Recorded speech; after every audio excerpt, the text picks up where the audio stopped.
Step into the world of power, loyalty, and luck. I'm going to make him an offer he can't refuse. With family, cannolis, and spins mean everything. Now, you want to get mixed up in the family business. Introducing The Godfather at ChumbaCasino.com. Test your luck in the shadowy world of The Godfather slot. Someday, I will call upon you to do a service for me. Play The Godfather now at ChumbaCasino.com. Welcome to the family. No purchase necessary. VGW Group. Void where prohibited by law. 21 plus. Terms and conditions apply. When you manage procurement for multiple facilities, every order matters.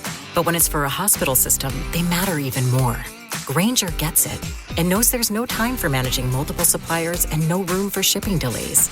That's why Grainger offers millions of products in fast, dependable delivery, so you can keep your facility stocked, safe, and running smoothly. Call 1-800-GRAINGER, click Grainger.com, or just stop by. Grainger, for the ones who get it done.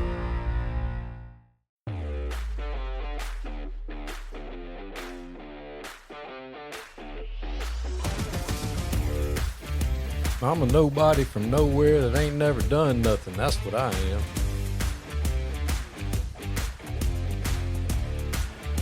An old head. These young coaches, I tell you what, I can't figure these jokers out. They got a backpack on and tight something. I don't know what they're doing. They're getting on my nerves, I can tell you that. I know what ain't in the backpack. A string and a let me paint that line for you. That ain't in there. That's for sure.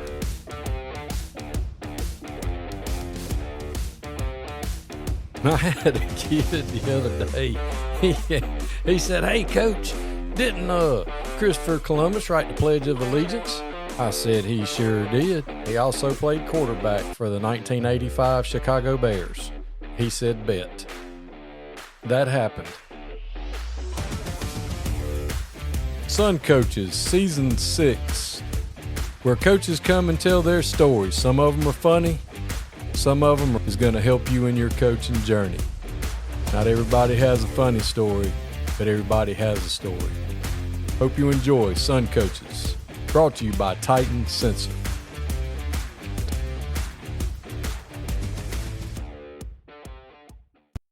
Sun Coaches is proud to partner with Titan Sensor for Season 6 and 7. Titan is made in the USA, proudly founded and based in Texas. When you connect with Titan, you are not alone. You can collaborate and share templates with other coaches across the country to build reports and foster competition. Used by programs such as State 6A Georgia State champion Grayson High School, Titan can tailor a package to fit your needs. The eye in the sky never lies.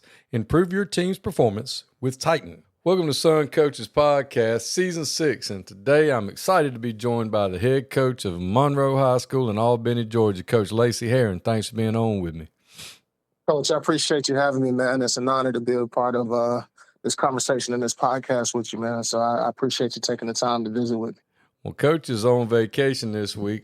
He's not really on vacation, he said, but he's out in San Antonio, Texas, joining me today, which is a cool place. But during the dead week, and of course this will air way after that. But Coach, where did you actually grow up and go to high school?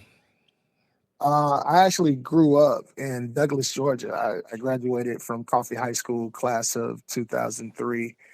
I was a starting quarterback there in the 01-02 season, my junior and senior year. And so, I'm from Douglas, born and raised, Coffee Trojan, still at heart.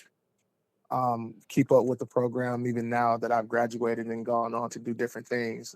But it's, a lot of the people that I graduated high school with, their kids are now the players in those programs. So it's just kind of cool to watch, their children continue to carry on the legacy and, everything that we did when we were at Coffee and really exceeded.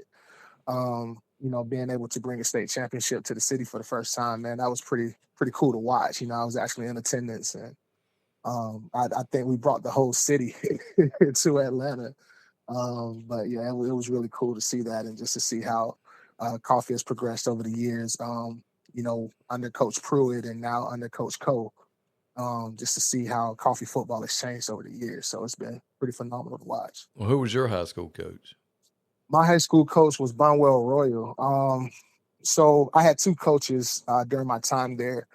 Coach Bonwell Bonwell Royal came out of retirement my junior year to coach us. But before him, my freshman and sophomore year, we had Coach Giddens, who both just recently passed. But Coach Giddens was one of the directors of the GHSA. But he coached me my freshman and sophomore year, and the contrast in offenses was uh, very vast. Man, Coach Giddens was a spread guy, and so I loved that system and was eager to be a part of it and eager to play within that system. And then Coach Royal came back my junior year when I became the starter, and thought that my talents would be better utilized in the wing T system, which is what he ran. And but I had two phenomenal coaches, man. Both great guys, both taught me a lot. And I'll forever remember both of those guys. Well, what else did you play in high school besides football, or were you just a football kid? I played basketball, ran track, but those things didn't stick all 4 years. I just kind of dabbled in them a little bit, if that makes sense. Growing up, I always thought I would be a basketball player. It was actually my first love was basketball. But when I got into high school, my family had a real conversation with me, and hey man, how many 5'10", 5'11" point guards are in the NBA? Well, not very many. Well, how many 5'10", 5'11" football players are there? Well, there's quite a bit. So hey, you might want to take this football thing a little more serious. And so that was kind of a decision that I made. But I kind of dabbled in multiple sports. So football, basketball, track, and baseball. So what did you get an opportunity to play at the next level?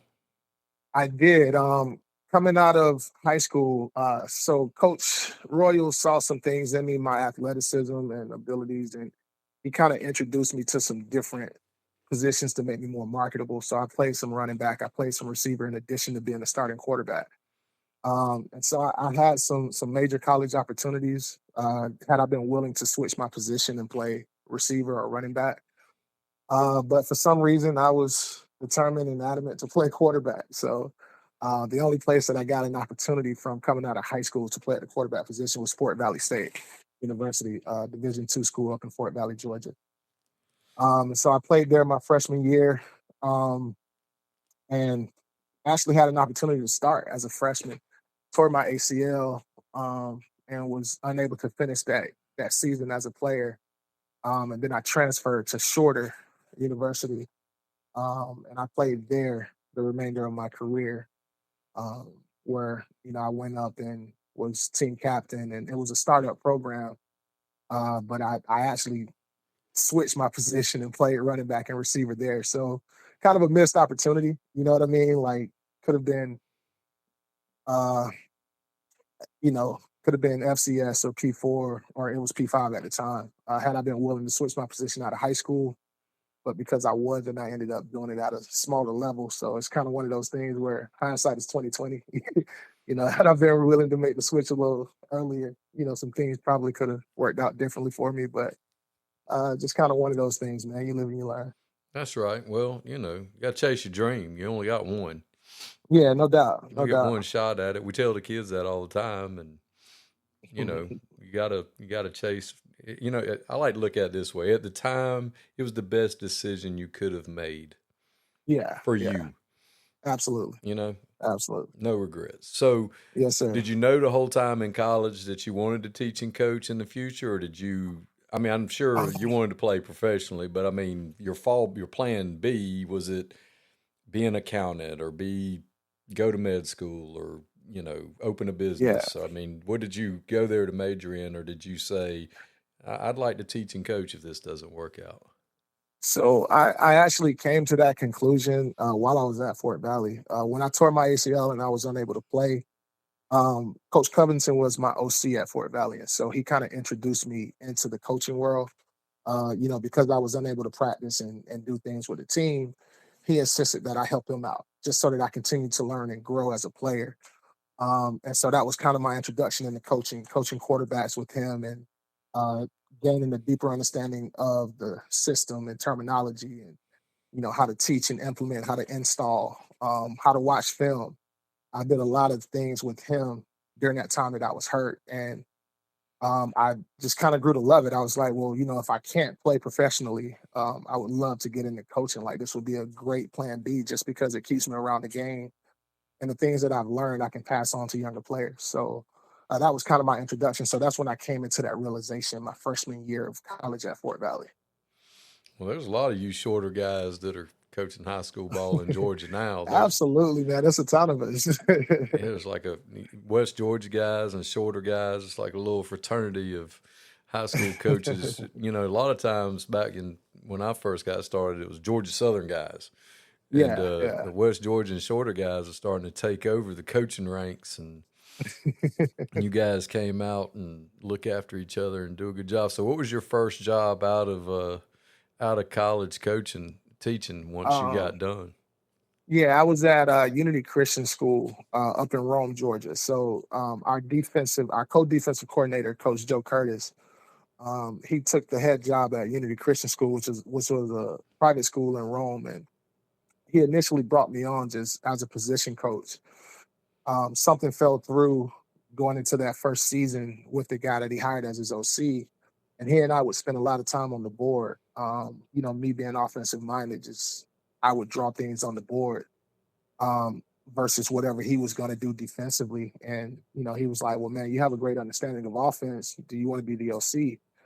And at the time I was like 22 years old and scared out of my mind. Like, it was my first opportunity, but I was like, yeah.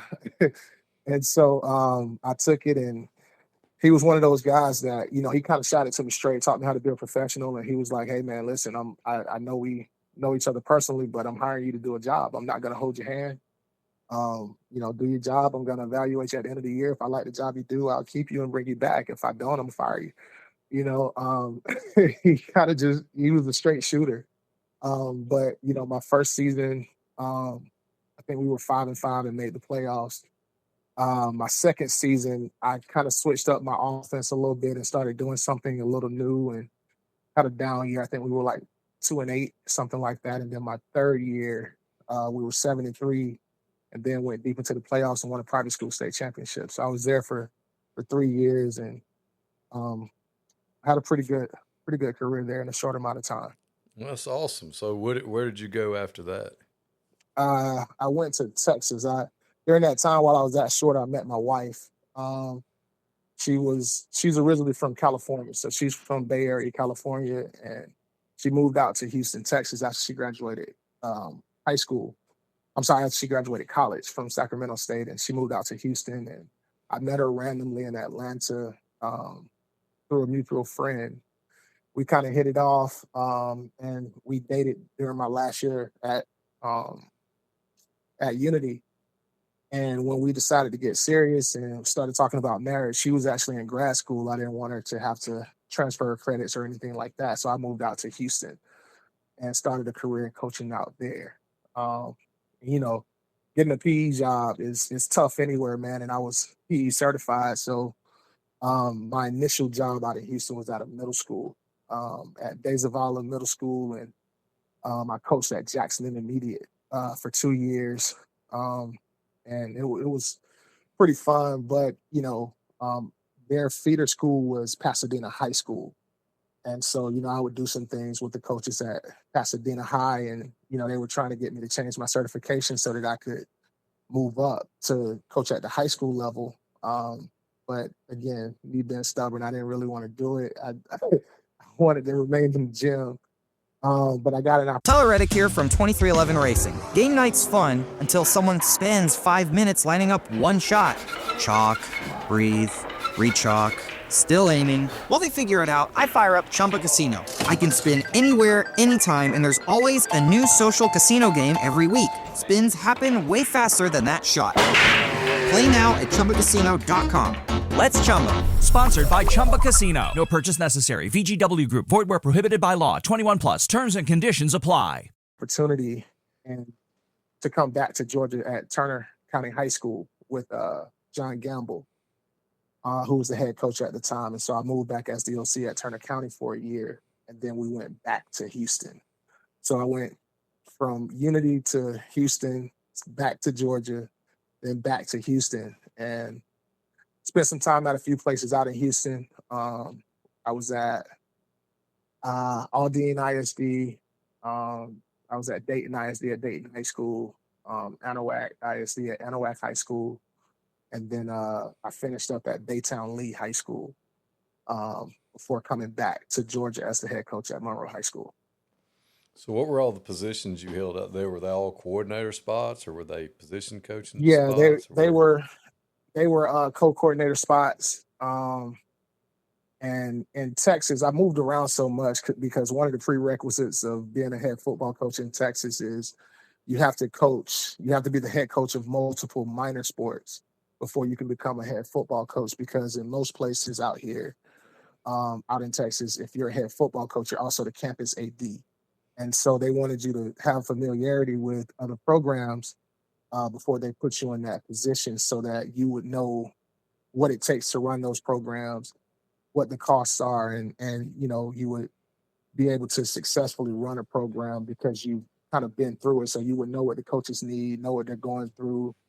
You would be more adequate to hire a staff, like a full staff outside of football and things of that nature, just because you have some experience coaching those other sports. And so that's why I bounced around so much.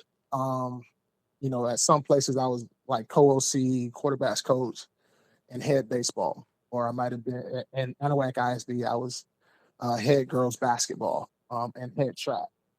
And so I bounced around just to kind of check those boxes off to put myself in position to be a head football coach faster out in Texas, not realizing that, eventually my wife and I would move back to Georgia. So what was the football? Was that in the Houston area as well? Yes, sir. They were all in Houston area. So what was the football like out there? Was it like everybody says, everything's bigger and Man, better in Texas? it is insane. Like the facilities in Houston are insane. They rival some small FCS colleges. Like the new stadium that you see at Buford, right, in Georgia, that's almost every high school stadium in the Houston area. Right. Like they all look like that. And so just going into some of those places, man, and seeing those facilities and seeing the kids and how much the kids train, and it's like a well-oiled machine. Like Houston football or Texas football is very big. Like it's huge, man. And they put a lot of money into it. I was out here for about 8 years. I don't think I bought shoes in 8 years, or I didn't have to buy any type of gear or apparel. Like, we had contracts with different clothing brands like Adidas or what have. Adidas was the most common. But they literally give you gear, and I like it was crazy. But yeah, it's a big deal out here for sure. That's awesome. So then you get your first head coaching opportunity at Monroe in Albany. Mm-hmm. Yeah, absolutely. And that was this past year your first year, or was this? Now your I'm second actually year? going into year 5. 5. Good Lord, I'm not even Going close. into year 5. It seems So, like yeah. well, for some reason, it seems like it was year 2 or 3 to me. It seems like you just Yeah. got there. Yeah, it took us a minute to get our presence going and things of that nature, and to really make some noise. My first 2 years, was kind of that filling out year. And, I tell my coaches, like, I don't know it all, man. At the end of the day, man, like we all got to work together. I'm learning as some of them are learning. And, like I said, as a head coach, I don't know it all, and I'm figuring some things out. And I'm not above asking for help. I'm not above, talking to other people, seeing what they do, just trying to figure it out. And because again, a lot of my connections and a lot of the things that I did, even though I'm from Georgia, a lot of my professional career was spent in Texas. And so, I'm trying to make the adjustment to high school football in Georgia, and, what guys and what different programs do to compete and things of that nature. And so, it took us a minute to kind of gain some relevancy, if you will. We made the playoffs back-to-back years. My third year, we actually played for the region championship. We played Harvard for the region championship and lost by 11 points. So we had a pretty good year 3. we were kind of in a down cycle last year, but we still made the playoffs, and we're looking to turn things around again this year. So when you got your first head coaching job, what were some of the challenges? How did the interview process go? I mean, what did you go in and sell as like, this is my program, this is my vision? I mean, you'd been a lot of different places, and you grew up in a place where it was a one horse town, Absolutely. And Albany is definitely not that, because you're competing with Doherty and Westover, and it used to be Albany High, but there's not that anymore. Yeah. But you're dealing with other schools in the system, and you've got people around you. What did you have to go in and sell? What did you sell as your program and your vision for Monroe? So funny story, I didn't even apply for the Monroe job. I actually applied for Westover. I was familiar with Downs and what he did, and he was exiting the same year that Coach Truitt was leaving Monroe. And I applied for Westover. I didn't get a call back. I was still in Texas at the time. But my resume was sent over to Dr. Polite, who was the principal at Monroe. And the AD, Mr. Cobb, he gave me a call and literally started interviewing me on the spot, like from a phone call, no heads up. I had no idea what was happening. He was just like, "Hey, is this Coach Herring?" I was like, "Yes, sir." And he just starts firing off questions. And I was like, "Oh, like we're doing this right now." But he asked me a lot of questions just about, he was more focused on leadership. It wasn't really about X's and O's. It was just more leadership style. How would I effectively run a program? And I could answer those questions honestly from experience, because being out in Houston, especially at Baytown Lee, Coach Finn kind of allowed us as assistants to run everything. And so he was more of the political guy, shaking hands, kissing babies. He would, talk to the kids at the end of practice. But as far as running practice, he allowed his assistant coaches to kind of do it. And so we had a lot of experience in just the logistical side of running things as far as football is concerned. And so, I could speak confidently about that stuff and, hey, this is how I would do it. I would do this, I would do that. This is what I'm looking to bring in. I knew I needed to change the culture at Monroe. I knew I needed to focus on academics. Just talking to some guys that I knew from the collegiate level. I know they talked about how it was tough to recruit some kids from Albany just because of, GPA and things of that nature. So I set a team GPA goal of 3.0 my first year going in, and we actually accomplished that goal. But we just speaking to that stuff got me in the door. It got me the opportunity. And, I put all of it in a booklet. And, when I went in and I interviewed in front of the panel, Dr. Polite and Mr. Cobb, they kept that booklet on their desk and they held me to it. Like, "Hey, man, you said you can do this, this, and this. We want to see this, this, and this." And so they kind of held my feet to the fire with that and gave me my opportunity, and I'm forever grateful to both of those guys. They've actually moved up in the district now. They're no longer at Monroe High School, but they're at the district office. But I'm forever grateful for those guys giving me my first opportunity. So when you got to Monroe, what was the first thing that you thought you needed to establish and get? Was it weight room? Was it staff? Was it a combination of things? What was one of the first things when you got there? Obviously building relationships with the kids, but yes, what were some things that what was your checklist going in? All right, we got to get this done when we get in, like first month. So there's a lot as a head coach that you want to put your fingerprint on, and depending on where you go, depending on what the culture's like and what's already happening, there's some things that you don't mess with.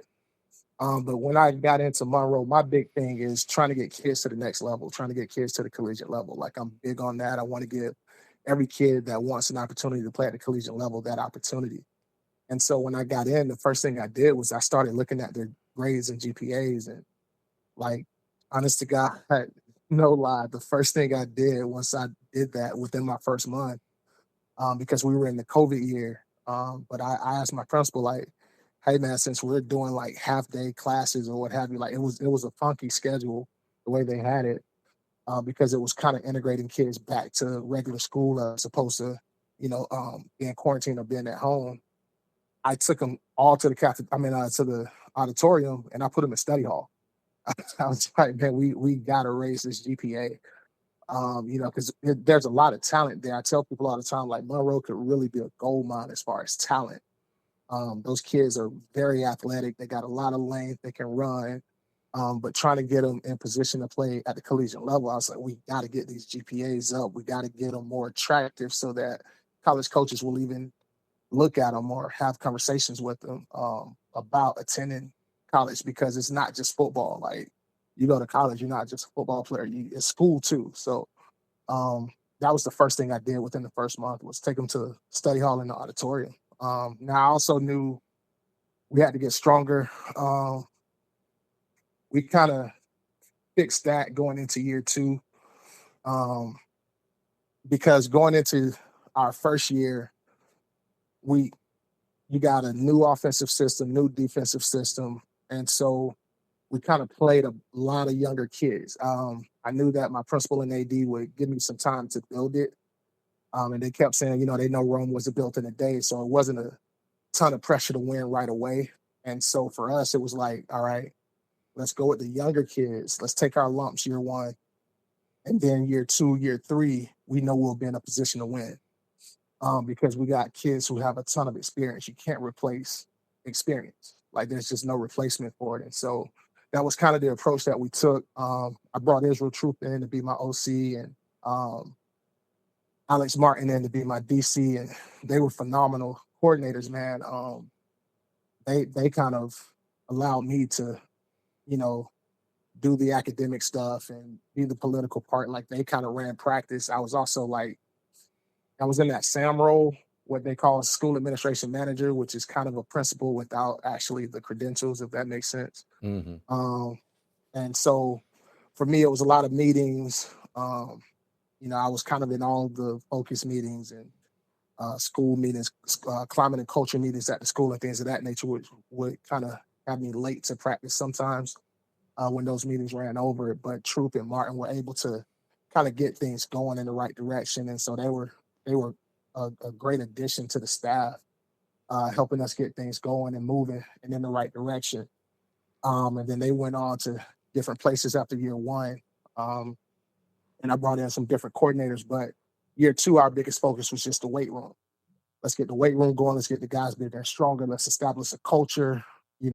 Hey, it's Cole Swindell, and when I spend 200 days a year rolling down the highway, the bus can start to feel smaller than a guitar case. Everyone wonders how I stay chill while the hours crawl by.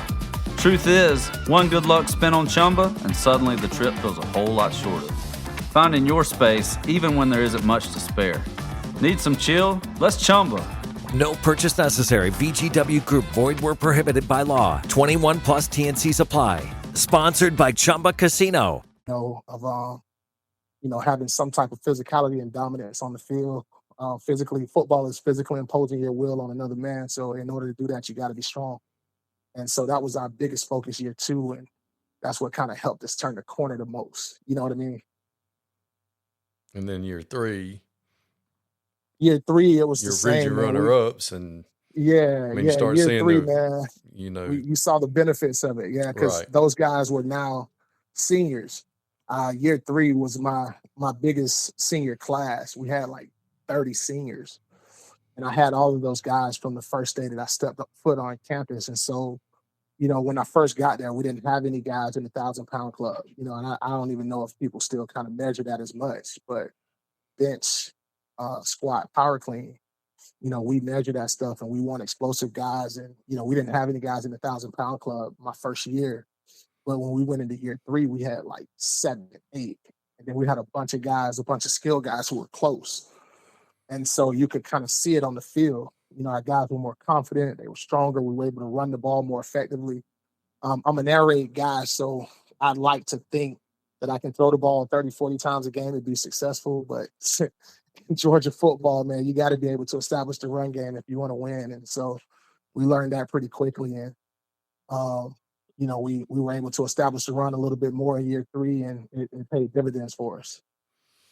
So now you're going into year 5, and you're pretty established. I mean, kind of probably know how things are going to go and have an idea of how you don't worry so much probably about looking over your shoulder or, you kind of, your program's in place more or less. The kids know what Yes, to sir. expect. There's stability.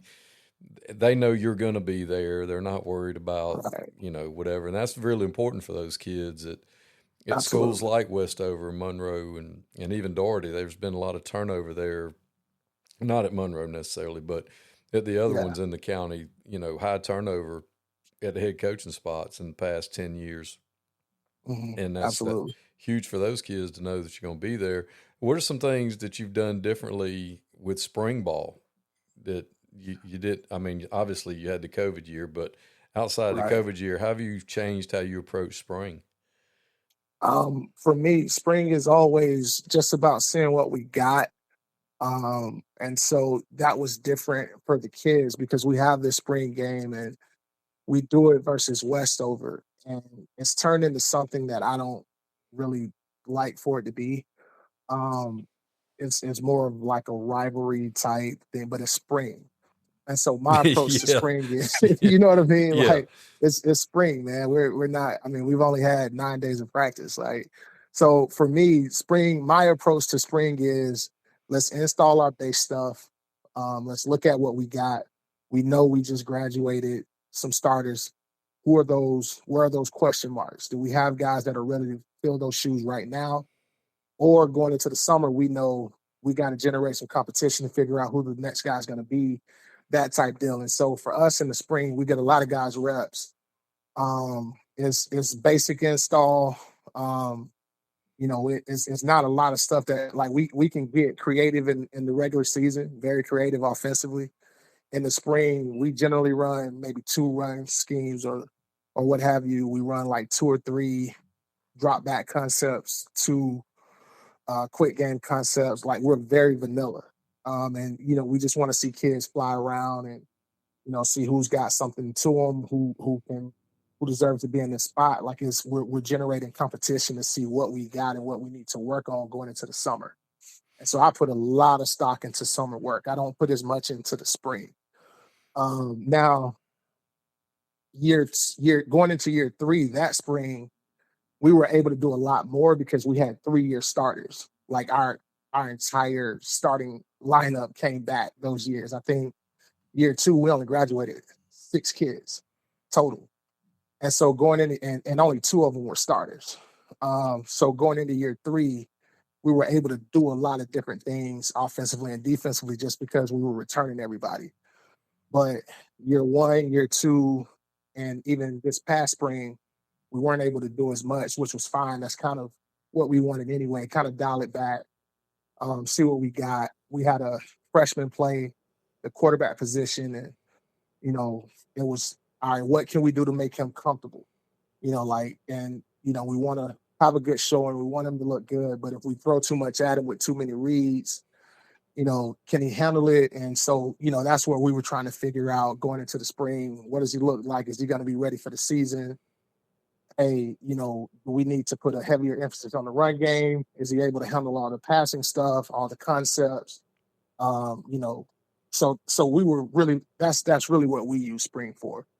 I love the competition aspect of it, but for us, it's not a matter of winning and losing. It's more reps. How do we get guys a high number of reps to where we get enough film to evaluate whether or not they're ready for this for the fall, or hey, we gotta really focus on this, and this to get this kid ready.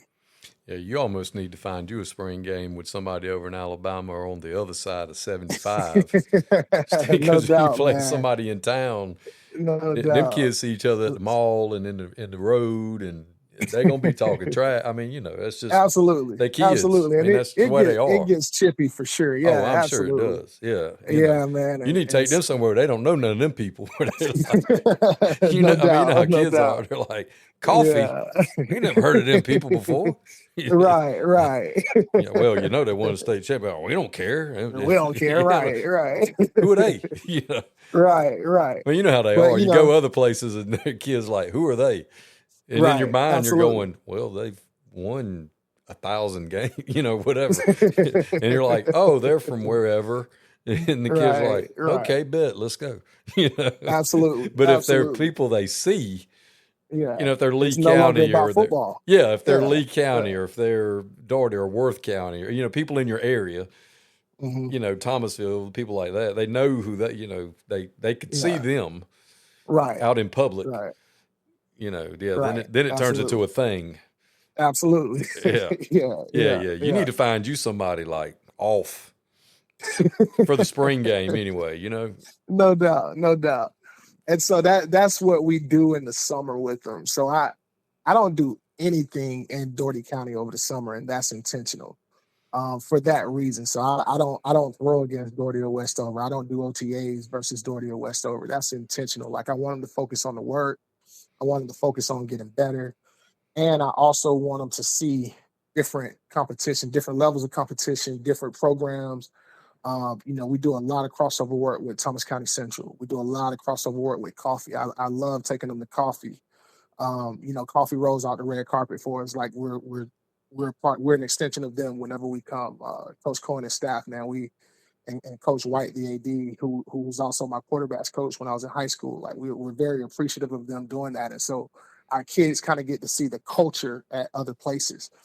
We just did an OTA last week at Valdosta, and so those kids having an opportunity to practice with and against Valdosta and kind of see how they measure up to a prominent one of the winningest 6A high schools in the state of Georgia, or one of the winningest schools in the state of Georgia. Period. Like having an opportunity to practice with those guys, see how they do things, and I want them to see different levels of success, just so that they can see, all right, this is how they train, this is how they approach practice, this is their intensity level. You know what I mean? And so hopefully we some of those habits rub off on us, and we take it back to Doherty County, and we increase our level of intensity and our level of play, and those guys see that, hey man, we actually didn't do bad. Like we played well against those schools. We if we do this, if we just do this little bit of, we add this, that what we saw from that program, it could be the thing that helps us turn the corner. So how did you approach, has your approach for the summer changed as far as days and time? Some people have gone to the 3-day work Yeah. week in June, or do you stay the 4-day? How have you done June over the past 4 years, 5 years? So I was 4-day when I first got there. Excuse me. A lot of it was I didn't really know any better. That's all I knew was work.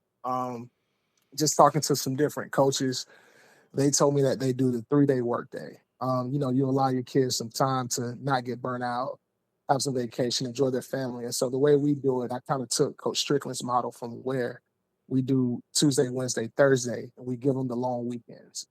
So that way they can go out of town with their families, and, they can do different things without having to stress or worry about missing practice on a Monday. So they get those 2 days off, and now we get after it Tuesday, Wednesday, Thursday, but you got Friday and Monday off. So give them 4 days to kind of go. So we know that some of them are going to take vacations or what have you. We don't want them to feel like they can't have that family time. And so that's how we kind of structure practice. But hey, when you're here, let's get after it. Let's get better. Let's get to work. And they understand that. And I think they like that a little bit better. And then when they So it's come back worked in out for us. July, July, we the first 2 weeks we keep that same schedule. And then the last 2 weeks going into acclimation and first week of practice, we're back to 5 days. oh, so you jumped to 5 days. Yes, sir. Yes, sir. Okay, I like that. Yeah. I'm just curious. I like asking people because we still do the 4-day week, and I remember when I first got started in the old days, we'd go Monday, Tuesday, Thursday, and a lot of times we went in the evenings. We didn't do mornings. And we went in the evenings, and a lot of it was because the kids worked. Yeah. And then you didn't do Wednesdays because they went to church. Yeah, absolutely. So you didn't do Wednesday evenings. So you grew up in South Georgia. So Yes, it was sir. and that's just the way it was. And kids would be out, throwing watermelons or working on some kind of farm or something. Right. And they'd come to football to get a break. Yeah. You know, it'd be like, go lift weights and run around and throw football. Yeah, that's a break from what we've been doing all Right. day. So Absolutely. So, it was just different back then than it is now. And I've just always been curious, and I ask everybody like how they do it now, you younger guys, how your approach to it, because it's evolved so much, and we've become so much more conscious about sports performance and their bodies and the mental health aspect of it and everything else. Right. That it just intrigues me. And I love to hear different ways and how you guys handle that. And do you do any OTAs in July, or do you start focusing more on yourselves?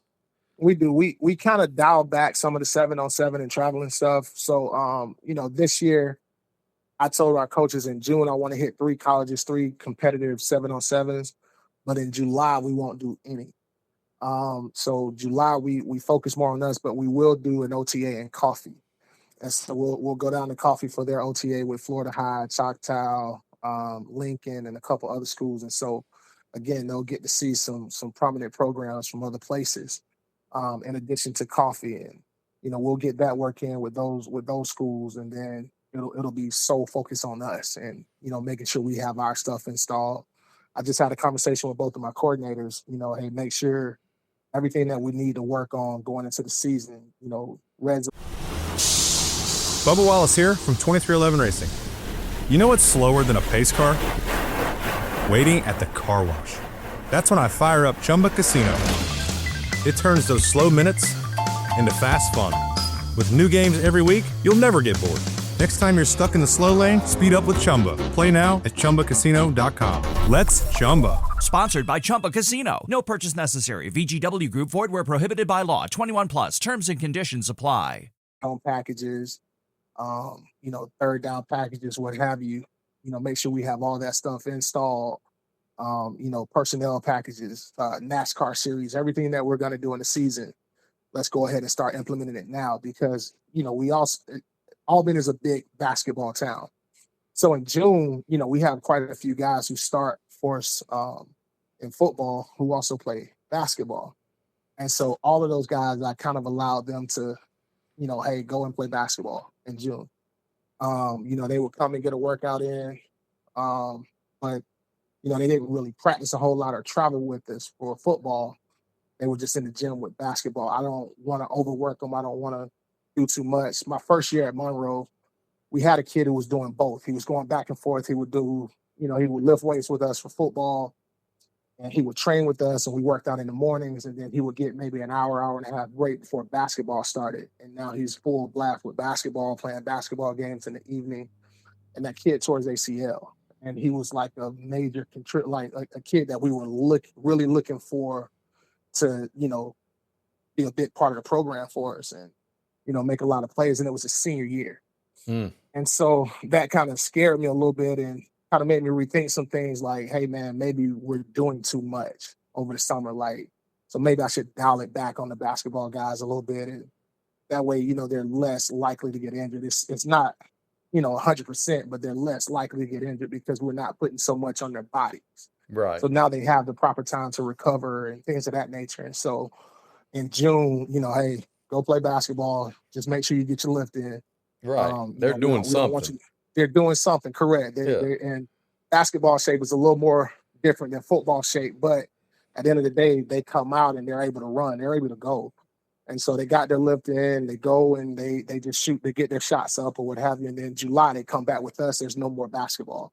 Right. And so that's worked out for us pretty good too. And, we're able to recruit the gym a little bit more because I tell those guys, I'm not trying to pull you from basketball. I don't want to take basketball away from you, but just open up some different doors for you.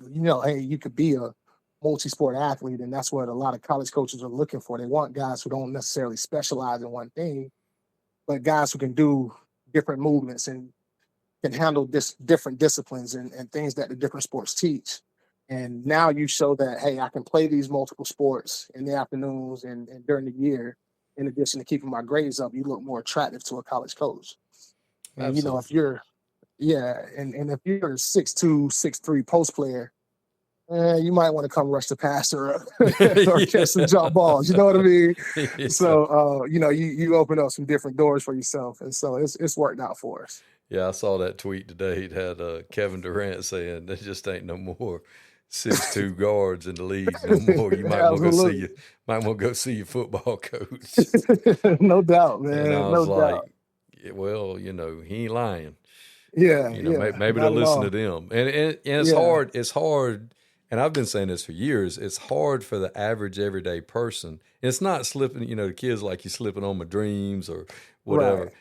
No, baby. It's hard for the average everyday person to understand that I don't care what the professional sport is outside of maybe golf. Mm-hmm. They're not normal sized humans. No. Professional baseball players are a lot bigger than you think they are. They're huge. When you see them in person, professional basketball players are not normal sized humans. I mean, if you see them walking around at the mall up at, at a mall in Atlanta, up at whichever mall you might want to go to. Right. You're going to be like, oh, that guy plays for the Hawks or he plays for the Falcons because they're not, they're mutants. And I don't mean that in an ugly way. They're just, they're not normal sized people. Right. And, professional football players are not normal sized people. Right. And, looking at a 6'1", 6'2" child and going, look, dude, they're paying people to play college football now. Right. Life-changing money at this point. And you're going to get an education. Right. So just a thought. Just throwing this out there. Yeah. There's a different opportunity out there for you now than there was when you came up and surely when I was coming up. So absolutely, man. And we were in Troy and I had a freshman defensive lineman. He'll be a sophomore going into this season, but he got offered from Troy. And, some of my older kids were kind of looking at him like, Coach, you don't have any film. He didn't play last season. How did he get an offer and I didn't? Right. But I love the way the coach from Troy put it. He said the first thing they look for is, are you genetically gifted enough to play here? That's the first thing they look at. That has absolutely nothing to do with anything that you can control as a player. Oh, yeah. You can be the most dominant player on earth, but if you're 5'7", 5'8", they're not checking for you. You know what I mean? Like, you're miniature. Just a good little high school football player. Correct. But this kid, he's 6'2", 250 with a good body, good frame, and he's quick off the ball. He used to play quarterback. He just gained some weight over the COVID years, and now he's 6'2", 250 and a defensive lineman. And they say, hey, this kid has potential, in addition to his size. And so, that's how he got the offer. And so I love the way that coach put it. Like, you can't control genetics, but that's the first thing they look for. Are you genetically gifted enough to play at the Division I level? Does that mean you can't play college football somewhere? No. But whether or not you get the opportunity to play Division I is beyond your control. It's all about who mom or dad procreated with. Correct. You know what I mean? Like, it has nothing to do with anything. If your mama's a big lady and your daddy was a big dude, right. I mean, you gonna get some Division I calls. Man. Yeah, I mean, I got an 8th grader he's gonna be a freshman, and he's 6'3", 330. Right. And kid can move. Right. And I'm looking at him, and some days I forget that he's 14. And I'll climb all over his butt, and some of the coaches forget, and I'm like, all right, he's just a baby. He ain't never played on a Friday night. We went to OTA at Toombs last week, and the look on his face all day was like a deer in headlights. Right. And he had a great day. I mean, he was fine, but you could tell he was like, oh my God, these people are for real, but I mean, he was fine. And I'm just sitting there going, well, I want to grab him, and not that he does these things, but I just grab kids these days. I'm like, look, man, if you leave vape alone and you'll fall in love with the doggone weight room and not be a turd up in the school building, you are a walking NIL package. No doubt. In 3 years, you are going to make some money. Cash in, absolutely. We'll take care of the rest of this stuff. Because you can't teach 6'5", no, 340. not at all.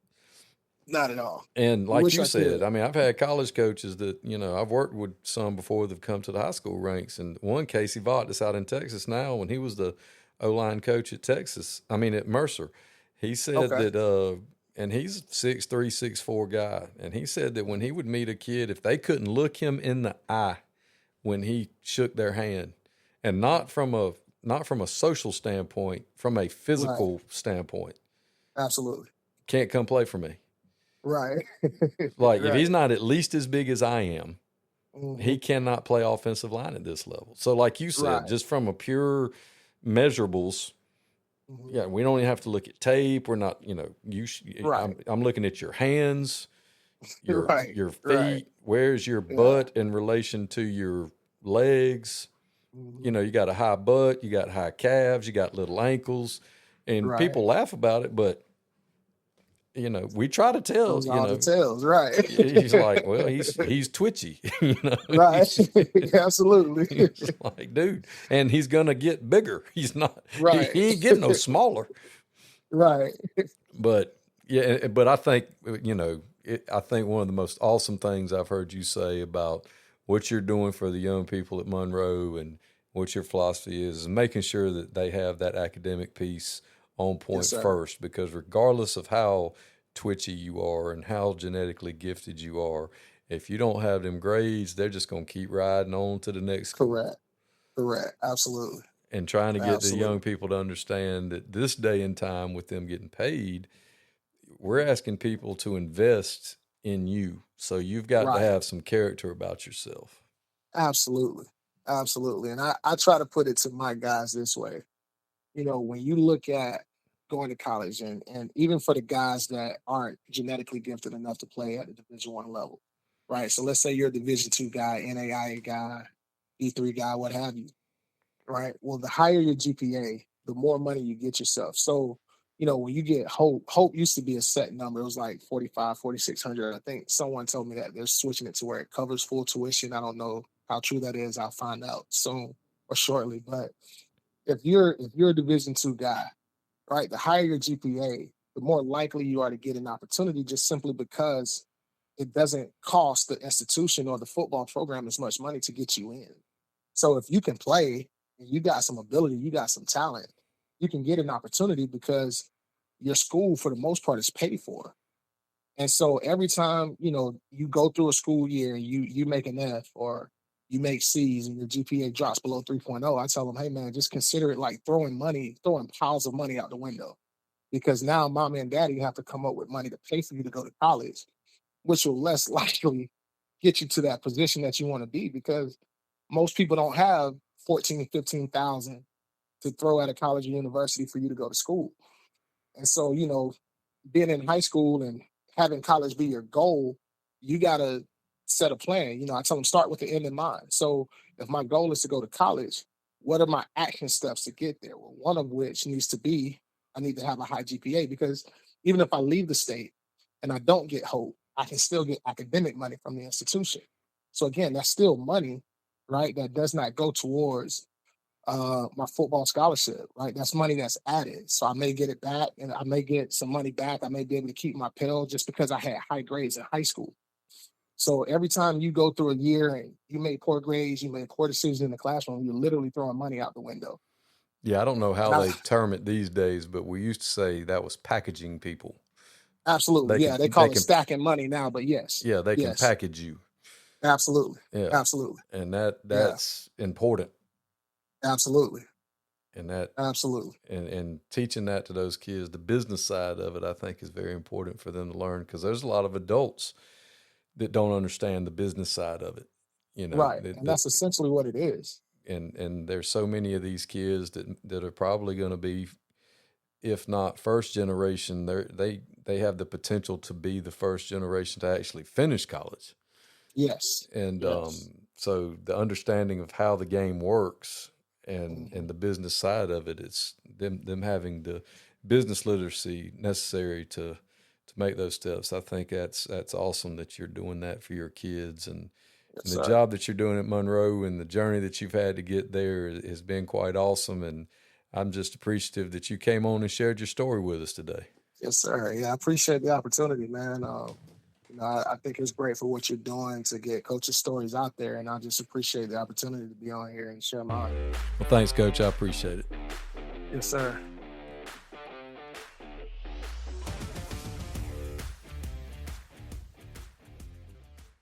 Tyler Reddick here from 2311 Racing. Victory Lane? Yeah, it's even better with Chumba by my side. Race to ChumbaCasino.com. Let's Chumba. No purchase necessary. VGW Group. Void where prohibited by law. See T&Cs. 21 plus. Sponsored by Chumba Casino. If you work in university maintenance, Grainger considers you an MVP because your playbook ensures your arena is always ready for tip-off. And Grainger is your trusted partner, offering the products you need all in one place, from HVAC and plumbing supplies to lighting and more. And all delivered with plenty of time left on the clock, so your team always gets the win. Call 1-800-GRAINGER, visit Grainger.com, or just stop by. Grainger, for the ones who get it done.